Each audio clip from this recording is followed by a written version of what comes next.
Welcome friends, स्वागत है आपका आपके चैनल स्पेशल एसपी स्टडी में। तो आज देखते हैं हम रस। ठीक है, रस के बारे में आज जानेंगे हम। ठीक है, रस के कुछ टॉपिक देखेंगे। ठीक है, पहले तो देखते हैं रस। ठीक है, पहले पहले देखते हैं श्रृंगार रस। ठीक है, जब विभाव अनुभाव तथा संचारी भाव के पुष्ट होने पर रति नामक स्थायी भाव उत्पन्न हो तो श्रृंगार रस कहलाता है। ठीक है, श्रृंगार रस कहलाता है। आपको एक चीज का टॉपिक, बस एक चीज का ध्यान रखना है। बस इतनी लाइन आपको याद करनी है, बस इतना मेन टॉपिक है ये, रति नामक स्थायी भाव। ठीक है, फिर भी आपको इतना याद करना है, जैसे जब विभाव अनुभाव तथा संचारी भाव के पुष्ट होने पर रति नामक स्थायी भाव उत्पन्न होता है तो श्रृंगार रस कहलाता है। ठीक है, बस यही है मेन टॉपिक सारे के सारे श्रृंगार रसों में। ठीक है, वो टोटल रसों में। ठीक है, और आपको बस इतना याद रखना है, श्रृंगार रस में कौन सा स्थायी भाव होता है, तो रति नामक स्थायी भाव होता है। ठीक है, तो इसका उदाहरण देखते हैं। इसका बिल्कुल इजी उदाहरण है। ठीक है, उदाहरण, मेरे तो गिरधर नागर, मेरे तो गिरधर नागर दूसरा न कोई। ठीक है, जाके सिर मोर मुकुट मेरा पति सोए। यह किसने कहा था? यह मीराबाई ने कहा था। कि मेरे तो गिरधर नागर। ठीक है, जिसने गिरधर, जिसने गिर यानी कि पहाड़ रखा था कृष्ण भगवान। ठीक है, कृष्ण भगवान के बारे में बताया, गिरधर नागर दूसरा न कोई। वो कहती हैं कि मेरे केवल कृष्ण भगवान, दूसरा कोई है ही नहीं मेरे जीवन में।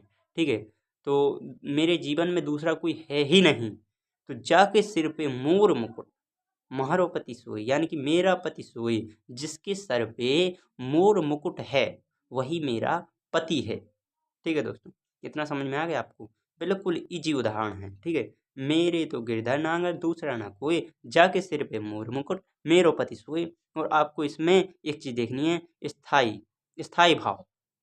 श्रृंगार रस में स्थाई भाव यानी कि टोटल रस जितने भी है उसमें स्थाई भाव आपको याद होना चाहिए। ठीक है, श्रृंगार रस का स्थाई भाव क्या है? रति नामक स्थाई भाव। ठीक है, और और यही बस कन्वर्ट रहेगा, मतलब चेंज रहेगा, इसी यही बस रति बस चेंज रहेगा। और बकाया, रति और श्रृंगार बकाया सब एक जैसे हैं बिल्कुल। ठीक है, सारे रस एक जैसे बना सकते हो आप। ठीक है, बस उदाहरण आपको अच्छी तरह से याद कर लेना है। ठीक है, चलो आगे बढ़ते हैं।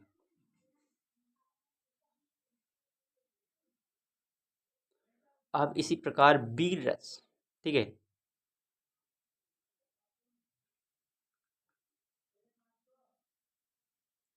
वीर रस जब विभाव, दूसरा नंबर, वीर रस जब विभाव अनुभाव तथा संचारी भाव के पुष्ट होने पर, ठीक है, उत्साह नामक स्थायी भाव उत्पन्न हो तो वीर रस कहलाता है। अब आप एक चीज नोटिस करी होगी, उसमें ना श्रृंगार रस वीर रस में सारी चीजें बिल्कुल कोमल, कॉमन है। ठीक है, पहला बस चेंज क्या है? उत्साह और वीर रस। ठीक है, वीर रस का स्थायी भाव क्या होता है? उत्साह। ठीक है, उत्साह नामक स्थायी भाव उत्पन्न होता है तो वीर रस कहलाता है। ठीक है, जब विभाव अनुभाव तथा संचारी भाव भाव के पुष्ट होने पर, ठीक है, तो उत्साह नामक स्थायी भाव उत्पन्न हो तो वीर रस कहलाता है। बिल्कुल इजी है। ठीक है, अब इसका एक उदाहरण देखिए, बिल्कुल इजी उदाहरण। ठीक है, सबको रटा ही होगा एक प्रकार से। ठीक है, इसका उदाहरण है, बुंदेली हर बोलों के मुंह से, बुंदेली हर हर बोलों के मुंह हमने सुनी कहानी है। ठीक है, कहानी थी, बुंदेली हर बोलों के मुंह हमने सुनी कहानी थी, खूब लड़ी मर्दानी वो तो झांसी वाली रानी थी। ठीक है, उत्साह यानी कि जब वो लड़ी होगी तो एक उत्साह होगा झांसी की रानी के मतलब हृदय में, तो उत्साह नामक स्थायी भाव उत्पन्न हो तो वहाँ वीर रस कहलाता है। ठीक है, अब इसमें वीर रस बिल्कुल इजी है, आपको बस यही याद कर लेना, आपका 2 नंबर कोई काटेगा नहीं। ठीक है, जो बता रहा हूँ मैं आपको। ठीक है, चलो आगे बढ़ते हैं। आगे बढ़ने से पहले दोस्तों, अगर आपने हमारे चैनल को सब्सक्राइब ना किया हो तो चैनल को सब्सक्राइब कर लीजिएगा और वीडियो को लाइक कर दीजिएगा। ठीक है, तो अब देखते हैं अपन करुण रस। ठीक है, करुण रस बिल्कुल ईजी है। जब विभाव अनुभाव तथा संचारी भाव के पुष्ट होने पर शोक नामक, यानी कि दुख, दुख या सुख एक ही बात होती है, ठीक है, शोक नामक स्थायी भाव उत्पन्न हो तो करुण रस कहलाता है। कितना ईजी है, ठीक है। क्या बोलते हैं इसको, शोक नामक स्थायी भाव उत्पन्न हो तो करुण रस कहलाता है, ठीक है। आपको कुछ नहीं देखना है, पहले तो ये रट लेना है, ठीक है, या फिर याद कर लेना ढंग अच्छी तरह से, ठीक है। जब विभाव अनुभाव तथा संचारी भाव के पुष्ट होने पर शोक नामक स्थायी भाव उत्पन्न होता है तो वह करुण रस कहलाता है, ठीक है। अब इसका उदाहरण देखते हैं, बिल्कुल इजी इजी तरीके से इसका उदाहरण देखते हैं, ठीक है।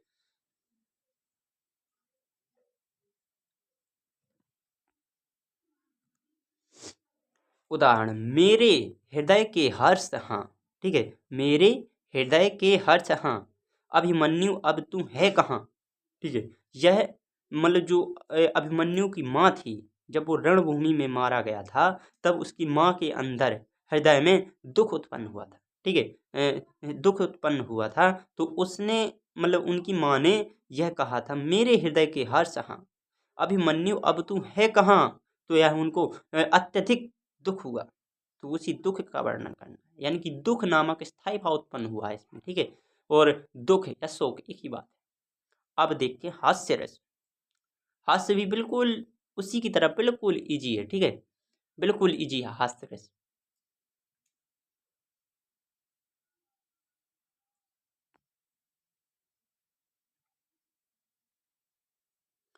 अब हास्य रस देखते हैं। जब विभाव अनुभाव तथा संचारी भाव के पुष्ट होने पर, ठीक है, जब विभाव अनुभाव तथा संचारी भाव के पुष्ट होने पर हास नामक स्थायी भाव उत्पन्न हो तो हास्य रस कहलाता है। हास यानी कि खुश, खुशी, खुशी, बिल्कुल मतलब खुश होता है प्रसन्न, प्रसन्न और हास एक ही बात है, ठीक है। हास नामक स्थायी भाव उत्पन्न हो तो हास्य रस कहलाता है, बिल्कुल इजी है। और इसका उदाहरण भी बिल्कुल इजी है, देखना आप। हाथी जैसी देह, गैंडे जैसी खाल, ठीक है, और तरबूजे जैसी खोपड़ी, खरबूजे जैसे बाल, ठीक है। कितना इजी है, यानी कि इसमें किसी ने मजाक किया होगा किसी से, ठीक है, कि हाथी जैसी देह है, कोई शरीर से बड़ा होगा, ठीक है। गेंडे जैसी खाल, यानी कि उसकी चमड़ी जो होगी सख्त होगी, बड़ी कड़क होगी, मतलब अच्छी होगी, हैं। और खरबूजे जैसी खोपड़ी, तरबूजे जैसी खोपड़ी, यानी कि उसकी खोपड़ी बड़ी होगी, ठीक है। खरबूजे जैसे बाल, ठीक है, खरबूजे की तरह बाल होंगे, उसने मतलब एक हिसाब से मजाक किया होगा, ठीक है। तो वह क्या, हंसी, इसमें हंसी आई होगी उनको, तो यही हंसी का वर्णन किया गया है इसमें, ठीक है, हास्य रस। अब देखते हैं रौद्र रस, ठीक है। रौद्र रस बिल्कुल इजी है, रौद्र रस भी बिल्कुल उन्हीं की तरह बिल्कुल इजी है, ठीक है दोस्तों। रौद्र रस, जब विभाव अनुभाव तथा संचारी भाव के पुष्ट होने पर क्रोध नामक, ठीक है, रौद्र यानी कि क्रोध, रौद्र रस, ठीक है, क्रोध नामक स्थायी भाव उत्पन्न हो तो रौद्र रस कहलाता है, ठीक है, बिल्कुल इजी है। आपको केवल एक ही चीज देखनी है, स्थायी भाव, बस। और आपको एक बार किसी एक को अच्छी तरह से पढ़ लेना है, आपको याद हो जाएगा, बिल्कुल इजी। इसका उदाहरण देखते हैं रौद्र रस का।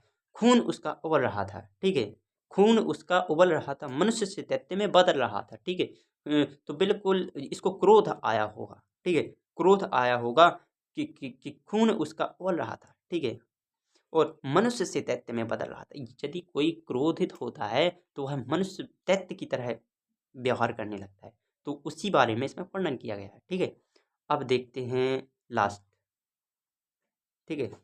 अब तो हम यही बताना चाहते हैं कि बिल्कुल इजी है, आपको केवल और केवल स्थायी भाव याद कर लेने हैं। और ये हमने इतने बताए हैं, इसमें से 100% कोई ना कोई फंसेगा एग्जाम में, ठीक है दोस्तों। ठीक है दोस्तों, यह बस लास्ट में रह गया, ठीक है, यह केवल लास्ट में रह गया, ठीक है। शांत रस, जब विभाव अनुभाव तथा संचारी संचारी भाव के पुष्ट होने पर निर्वेद नामक स्थायी भाव उत्पन्न हो तो शांत रस कहलाता है, ठीक है। इसमें केवल एक चीज है, शांत रस में निर्वेद नामक स्थायी भाव है, ठीक है, इसमें कोई अंतर नहीं है।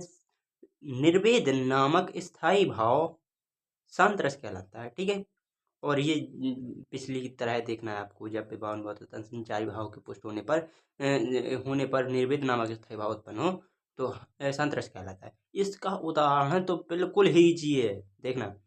राम नाम की लूट है, लूट सके तो लूट, अंत समय पछताएगा जब प्राण जाएंगे छूट।